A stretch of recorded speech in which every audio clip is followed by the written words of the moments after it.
hurt comrades because we started last year. To give you a sense of our time scale. It's a project, a voluntary project. We don't have a research grant. We don't have a deadline.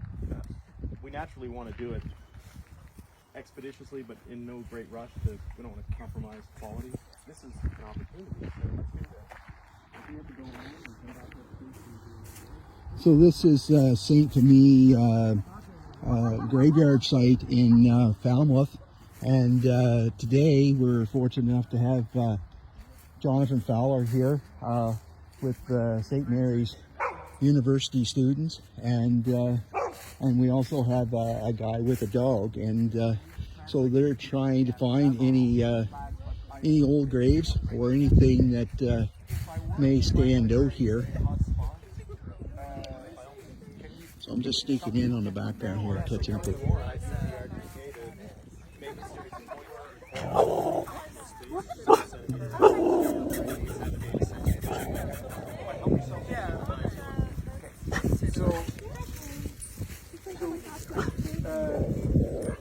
Sonia, so keep her off, and if she finds something, we'll do a confirmatory run. I'll indicate to you how to do this, but it would be, she'll run to her most likely. And were you thinking of going on Miles's? We'll stay here, and I might even take a group off to a bathroom break or grab a sandwich or something and come back. You know, how long do you think you guys would take? And fill your boots. This lady, I don't do transects because my experience with wildlife stuff is dogs don't work transects. I mean, I know I'm maybe counter-current on this, but so it would be very quick. But then after the first pass, I will do a more directed search, as we call it. And I'll do it again. Then we can stop. Then we can talk about whatever you maybe found here, and then do it in reverse, where we go after. Okay. So we'll just continue on this one for today, and we'll let you guys have first shot at that. But this could take literally, it may be done in 10 minutes. Literally that together. Yep. So thank you so very much. Yeah, that's good. Okay, Team Beef. Team Beef. Gotta find out what's happening. Sally, can I get you to say a few words? Good morning.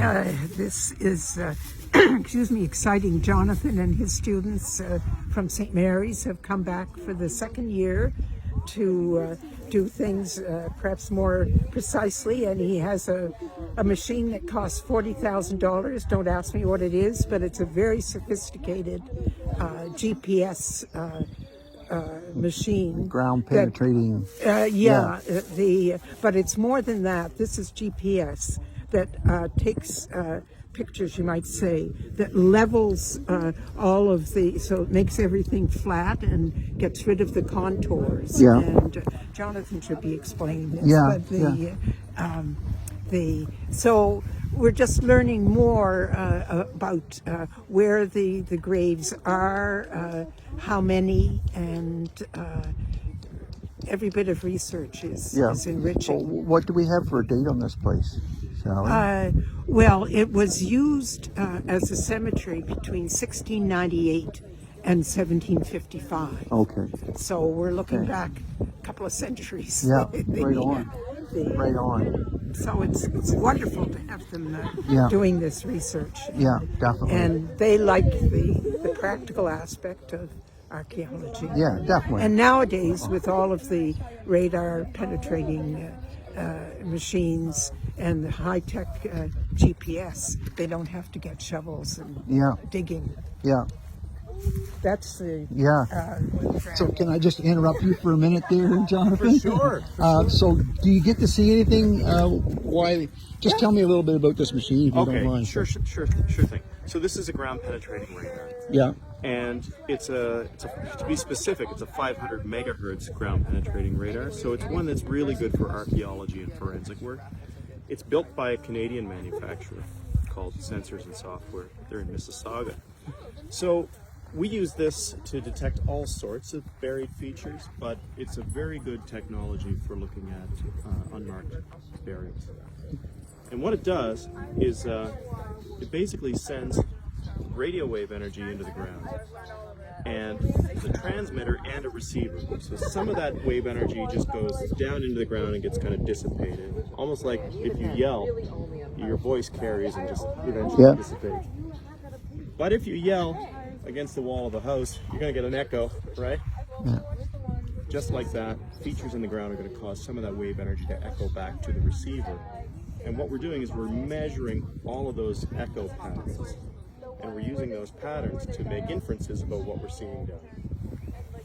So that's it in a nutshell. Yeah. And Sally is saying about GPS, so it knows exactly within the inch where you are, or within so whatever. there are two ways of maintaining spatial control. Way one is you make a grid. Yeah. And you have to do that in order to take very good quality data. Yeah. We collect data in these lines and also in these lines. So we end up with a kind of a mesh of data. Yeah. So as long as you know where the grid is on the surface of the Earth, you know where this thing is. Yeah. We can also integrate the GPS right into the unit. So we have two units, and that one over there has an integrated GPS, which is sub-centimeter accuracy. So very, very accurate.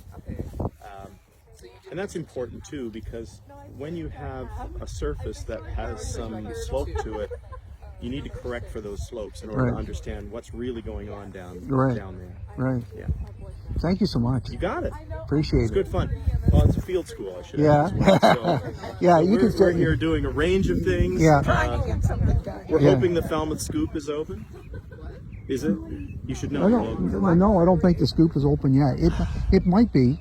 I don't know. I haven't had my first ice cream yet. You want an ice cream? I'm desperate for an ice cream. Yeah? And I'm going to look.